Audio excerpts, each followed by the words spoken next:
Hey everybody, it's the Zen Witch with another unboxing video, and today we are unboxing Moonology.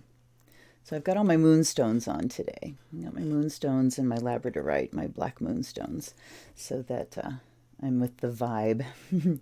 At any rate, this is an oracle deck. It's 44 cards. This is a deck that I bought this deck and I actually tried to keep like the wrappings intact. So it would look like a real, this is the first time I've looked at this deck and then I went, bullshit. Because, you know. So anyway, Oracle Cards by Yasmin, Boland, and artwork by Rowan, Nyx, N-Y-X. That's a Egyptian goddess? I can't remember.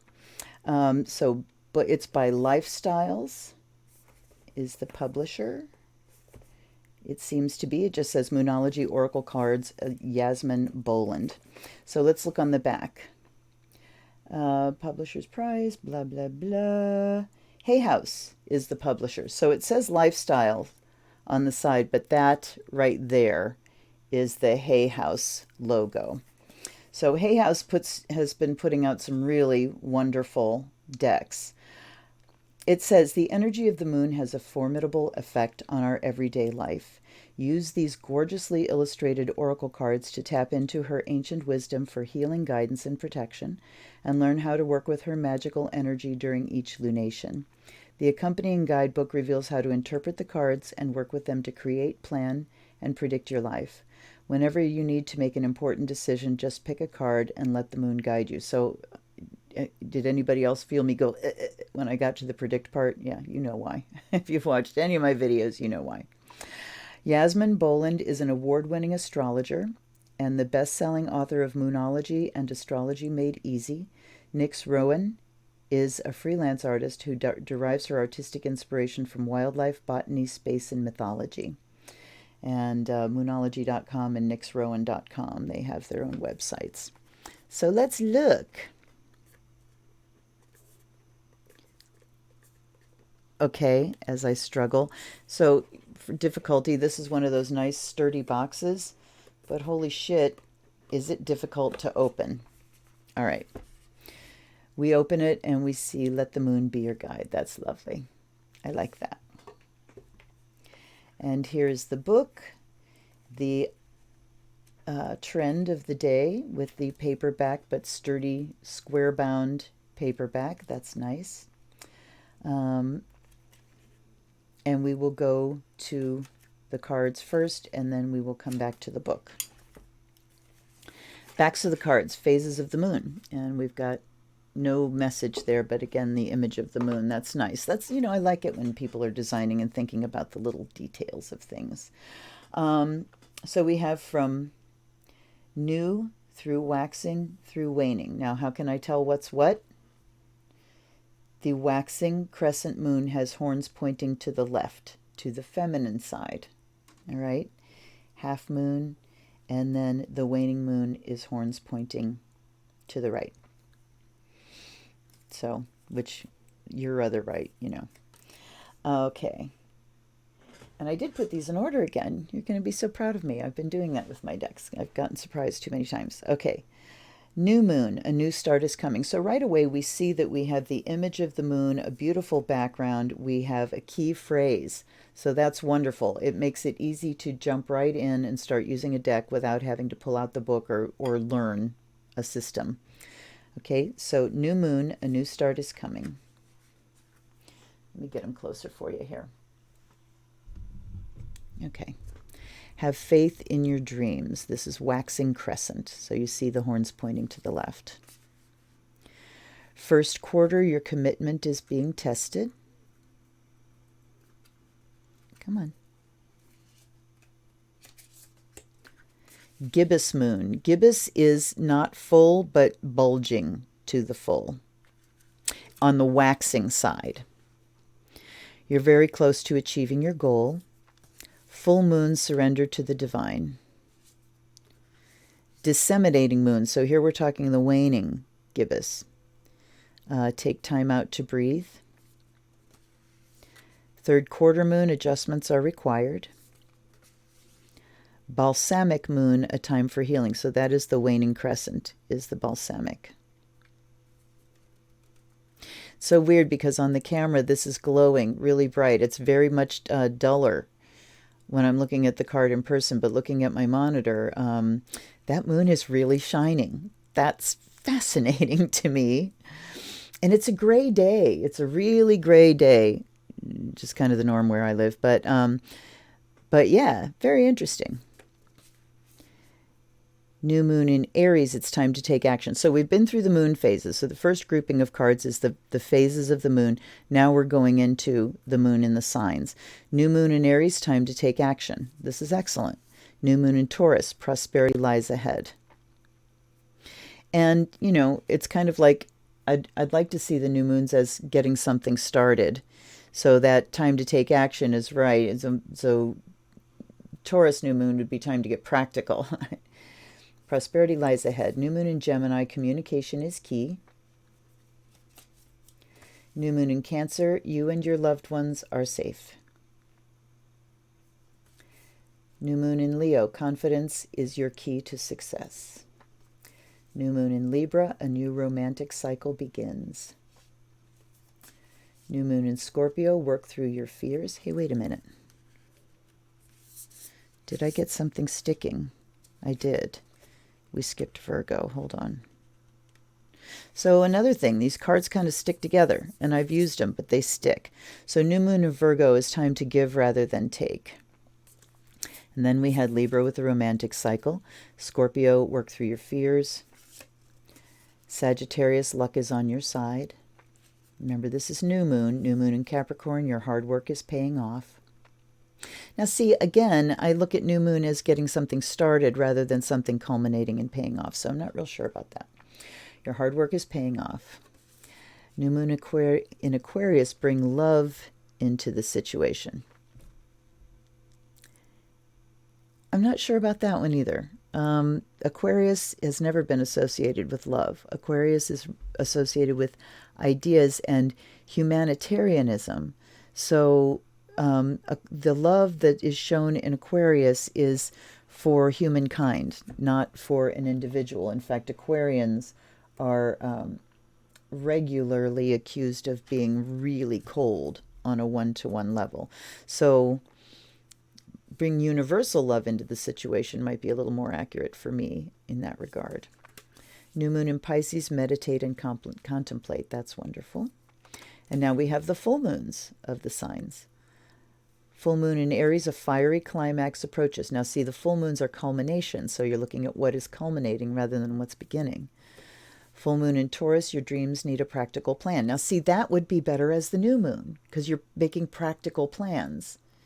And then the full moon would be your prosperity is culminating. So yeah, there's a little bit of an issue here for me astrologically, and this is done by an astrologer, so I'm kind of curious.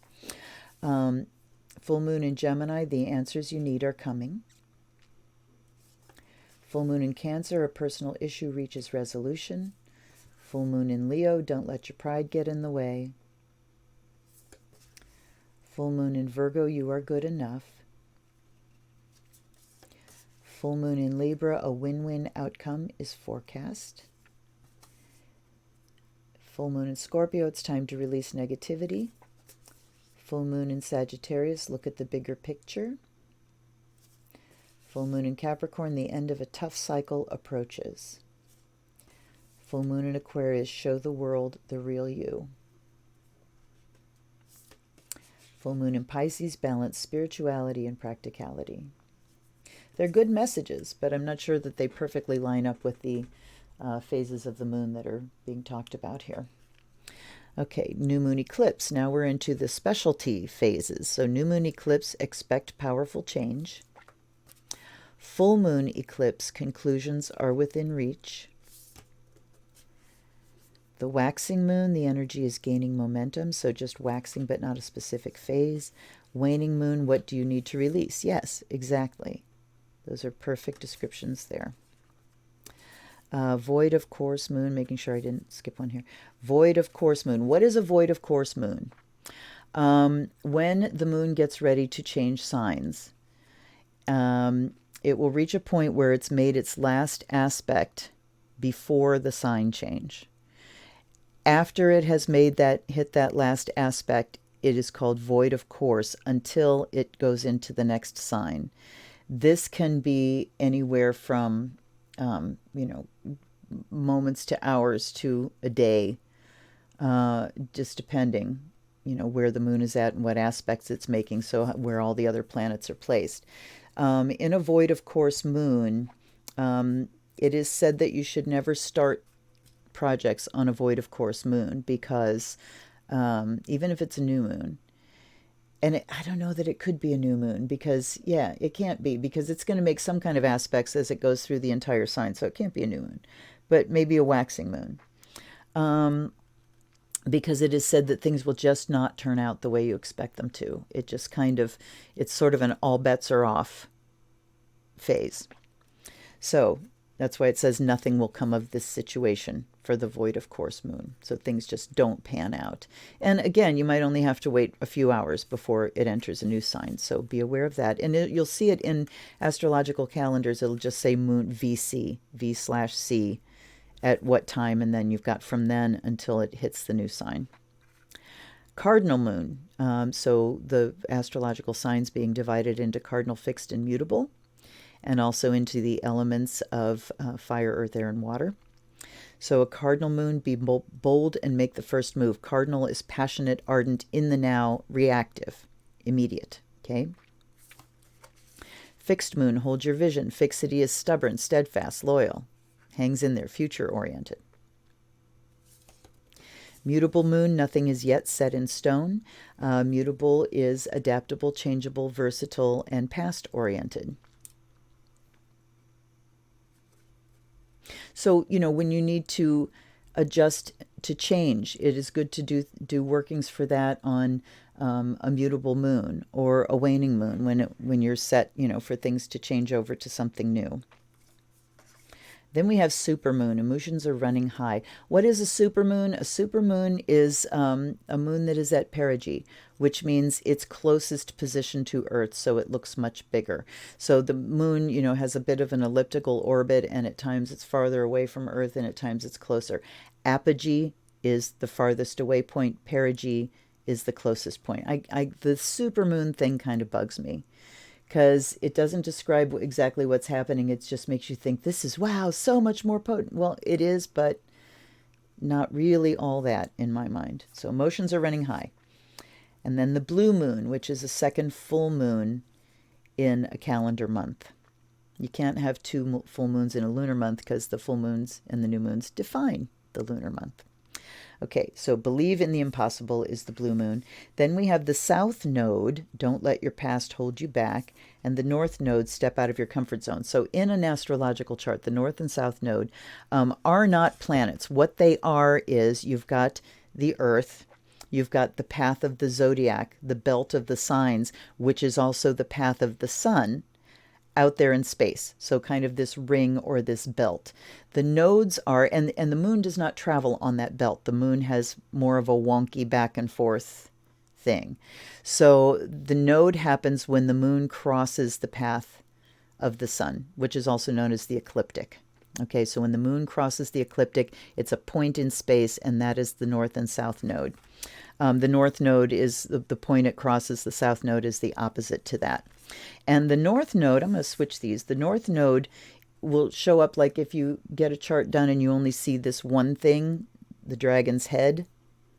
The opposite point in your chart will be the south node. Sometimes they don't show the south node because the north node is the one that's focused on. The north node indicates the way forward for you karmically, that this is new. This is the new path that you need to forge. The south node is the old familiar way that you can fall back into. So you can like retread your karmic steps by following the south node path because it's comfortable and familiar. So like it says, south node, don't let your past hold you back. You need to move forward, and north node is stepping out of your comfort zone into something new. And then that's the end of the deck. Okay. So I love that the deck is just concentrating on the moon. I mean, my name is Luna after all, so I am a priestess of the moon. Now, the Contents. It's that word right at the top there. Introduction, what these cards are for. And hey, you know what? Before we go any further, I set this all up and I did not offer you a smoke cleansing. So I'm going to light and leaf, if I can see what I'm doing, and leaf to offer you a smoke cleansing, and offer it to my deck as well, because I haven't actually blessed this deck. I'm going to put this one leaf over here, because if you watch some of my other videos where I end up choking myself because I'm burning an entire bush, so I offer that to you for cleansing and clarity and all that other stuff. Okay, so contents in the book. This is, first of all, copyright 2018, so a very new deck. Introduction, what these cards are for, and then there's a little thing about blessing the cards. Let's look at the blessing the cards part. Well, first of all, let's sections, what these cards are for. 1, creating your life. 2, planning your life. 3, predicting your life. So let's read those. Creating your life. By thinking about the cards you draw, you can decide if you like what you're currently creating for your future, or if you can do something to change the path you're on. Planning your life, if and when you like the cards which come up. You can start to make solid plans. The cards will always tell you the truth.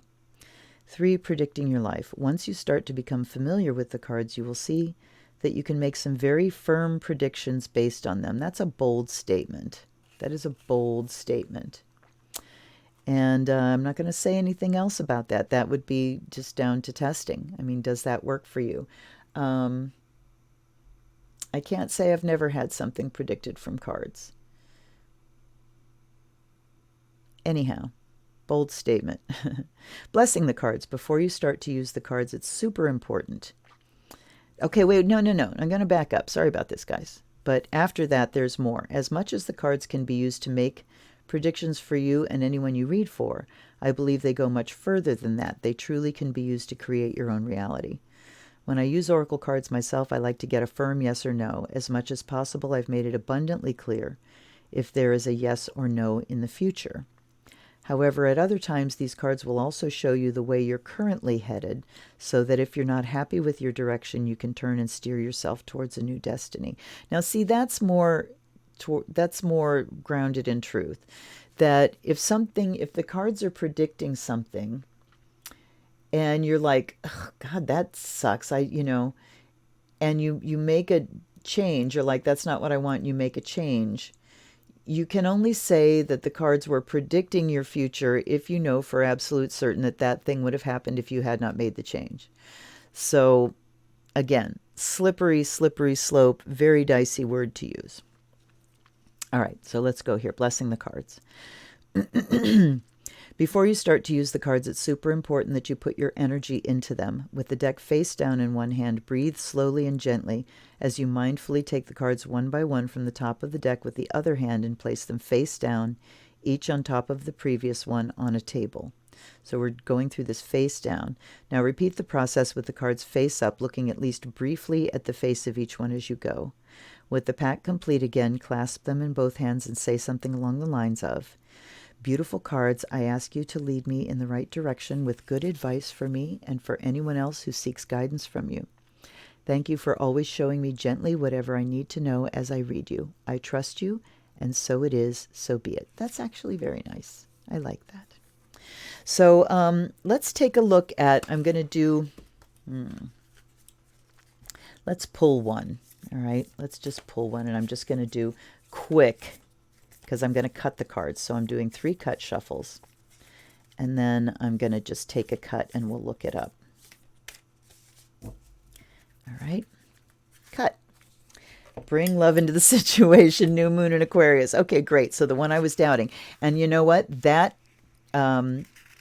counts for me. That I was talking about something specific, that I had a particular issue with something, and that's the card that came up. That tells me this deck is listening. Okay. So, show the world. No, that's full moon in Aquarius. Sorry. There we go. All right. Aquarius is all about progress and modernity, so this is the time to move forward. The new moon Aquarius card means no looking back. Truth. Change is on its way and could come quickly. More truth. Whether you get the change you want depends both on whether you believe you can have it and how much you're relying on others to bring it to you. This card comes with the suggestion that you may need to do things independently on your own. That's lots of good Aquarius keywords there. But be loving, not too pragmatic. Aquarius isn't really accused of being pragmatic. They are accused of wildly dreaming, okay? Brazen, radical new ideas. Time may be of the essence when this card comes up. Aquarius energy has an electric feel to it. Absolutely. Certainly there's a sense that you need to let go of the past and move towards your future as soon as possible. So that's good. Yes, new moon in Aquarius is bomb the whole thing. Everything must go. If you watched my video at the Aquarius full moon on the 24th, I think it was, that's absolutely it. Time to forge ahead and get rid of the old. Attune to the moon. So there's a section called Attune to the Moon. Explore the idea that it's not what you know, but whom you know. Interesting. Additional meanings for this card. You need to be more detached from this situation. Thinking outside the box will bring the solution. More pragmatism is called for. Improve your karma by doing some charitable work. Now, see, I think they might be bringing the pragmatism in to get you out of the head, you know, the mind of that's just full of dreams and ideas rather than what can actually practically happen. So I can see that. Detachment is certainly Aquarian. Thinking outside the box is certainly Aquarian. Improving karma by doing charitable work. That's wonderful because of the humanitarian bit with Aquarius. Okay, the teaching. This isn't long. I will read it. Aquarius is the sign of invention, modern advances in technology, and humanity. Its energy is a little brittle. That's the perfect description. It's individual, scientific even, and relatively emotionally detached.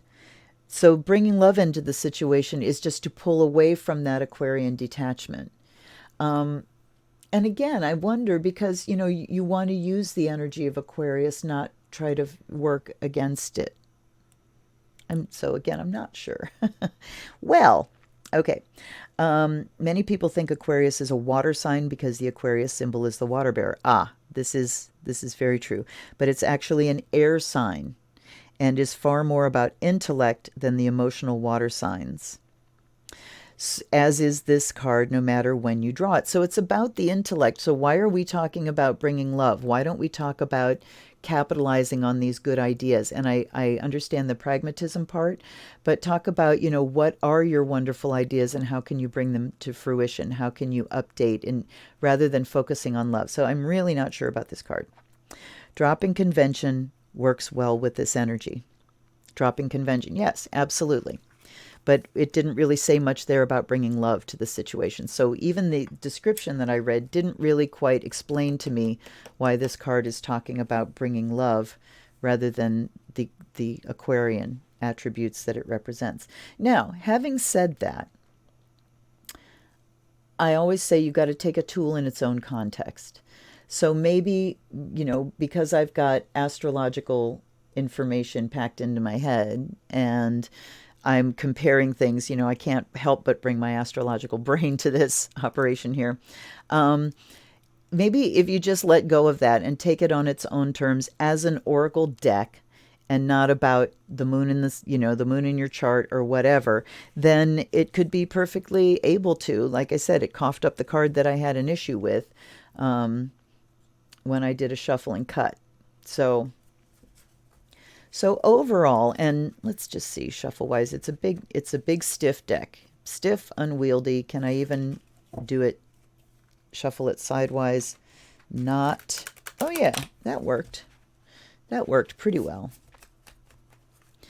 So, you know, kind of hard to handle in that way. I don't really care about that. I'll find a way to mix cards up no matter how bad you make them. But I do like the deck in general. I like anything that's moony. I like anything that's moony. Let the moon be your guide. I think anytime we can connect with the cycles of the moon, we are connecting to a manageable cycle. When we talk about our future, what exactly are you talking about? Are you talking about the next few days, next week, next month, half a year, lifetime? What is the time span when you're talking about future? So when you're looking for answers for, what should I do? What, future things, it's very important that you define the time span that you're talking about or asking about. Be very specific. It's like with spell work. You have to be very specific about what you're defining. But the moon phases give you a finite, definable time span within which to work. And if you can go to something like this and look up a new moon and the full moon and get an idea of, let's look at the full moon in Aquarius so we can get an idea of what we might do with this. So let's say that bring love into the situation. And now let's look at Aquarius full moon. So if you're going through the Aquarius lunation, provided the new moon comes before the full, because it is possible to have a full moon in Aquarius followed by a new moon in Aquarius, show the world the real you. So yeah, it could be about bringing self-love to a situation at the start. And then the culmination of the full moon is translating that self-love into what you want to show the world. The attuned to the moon, be aware of your feelings, but also be prepared to move on. Additional meanings, don't lose the beauty and romance of life. You're too much in your head. Get into your heart. There's the key. That's why they were talking about bringing love. But again, let's talk about not opposing the energies of the moon, but working with those energies. That's the main issue I have. A friend needs you, be there for them. A situation is going to take a very unexpected turn. Now we're getting into the predicty fortune telly thing, and I have an issue with that as well. In general, I do like the deck. I will use the deck, faux show. But there are a couple little things that I have to get around in it. So there you have it, Moonology. I love the beautiful, silvery, reflective writing there. So anyway, thanks for hanging out with me in the quiet zone. Please like and subscribe to my channel and share my shit if you know other people that would like them. I really appreciate you being here, and I'll see you the next time around. This is the Zen Witch. Blessed be.